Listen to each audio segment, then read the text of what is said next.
Yan po yung aking tinanim. Dalawa pa lang nalaglag sa puno. Ang tipid naman.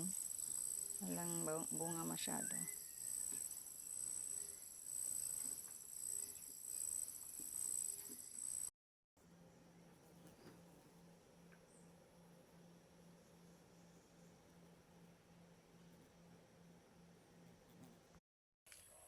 Ay, malapit na mahinog po ang aking guyabano.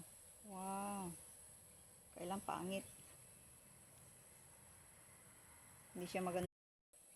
Ay nako, ang kape ko andito lang tumubo sa isang kural. Ay, fence. Ay, nako, magsukal na naman ito. Ito yung kalamansi. Uy, ang taas.